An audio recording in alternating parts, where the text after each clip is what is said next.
ইরানের সর্বোচ্চ নেতা আয়াতুল্লাহ আলী খামেনি নিহত হয়েছেন।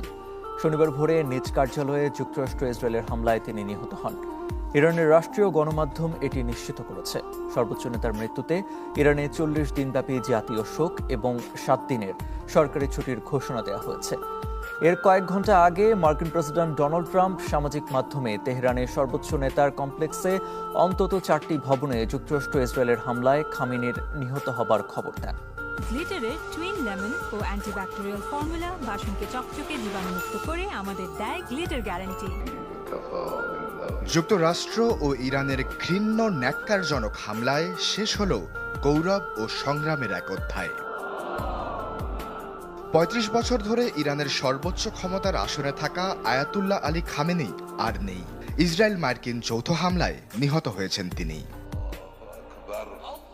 প্রথমে নিশ্চিত করেন মার্কিন প্রেসিডেন্ট ডোনাল্ড ট্রাম্প। ট্রুথ সোশ্যালে এক পোস্টে তিনি লেখেন, খামেনি ইতিহাসের অন্যতম নিষ্ঠুর ব্যক্তি, মারা গেছেন। পরে একই কথা জানান ইসরায়েলি প্রধানমন্ত্রী নেতানিয়াহু। সবশেষে ইরানের রাষ্ট্রীয় সংবাদ সংস্থাও মৃত্যুর খবর নিশ্চিত করেছে। রাষ্ট্রায়ত্ত সংবাদ সংস্থা জানায়, ইসলামী বিপ্লবের সর্বোচ্চ নেতা আয়াতুল্লাহ খামেনি যুক্তরাষ্ট্র ও ইরানের যৌথ অপরাধমূলক হামলায় শহীদ হয়েছেন। তেহরানে তার কার্যালয়ে ইসরায়েলি বিমান হামলায় খামেনি নিহত হয়েছেন বলে ইসরায়েলি নিরাপত্তা কর্মকর্তারা নিশ্চিত করেছেন। ইরানি গণমাধ্যম বলছে, একই হামলায় খামেনির মেয়ে, জামাই, পুত্রবধূ ও নাতিও নিহত হয়েছেন। একজন সিনিয়র মার্কিন প্রতিরক্ষা কর্মকর্তা ফক্স নিউজকে জানিয়েছেন, খামেনির সাথে তেহরানের একটি কম্পাউন্ডে বৈঠকে থাকা 5 থেকে 10 জন শীর্ষ ইরানি নেতাও নিহত হয়েছেন।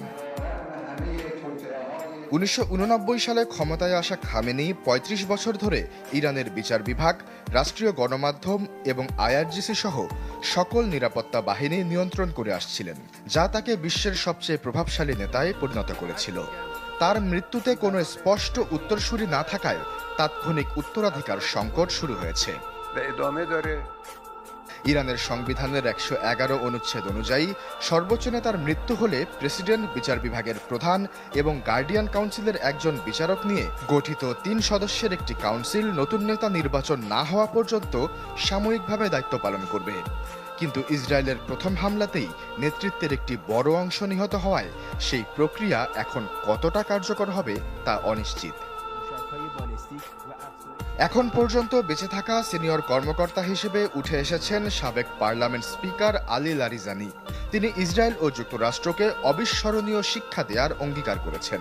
এছাড়া তার উত্তরসূরি হিসেবে সামনে আসছে খামেনি পুত্র মোস্তাবা খামেনির নাম। কিন্তু ইসরায়েলি গোয়েন্দা তথ্য বলছে তাকেও লক্ষ্যবস্তু করা হয়েছিল, যদিও ধারণা করা হচ্ছে তিনি বেঁচে গেছেন। পরিচিত মুখদের মধ্যে সংসদ স্পিকার মোহাম্মদ বাকের গালিবাফের নামও আলোচনায় রয়েছে। খামেনির মৃত্যুতে 7 দিনের সরকারি ছুটি ও 40 দিনের রাষ্ট্রীয় শোক ঘোষণা করেছে ইরান। আশ্বাস চৌধুরী, চ্যানেল 24।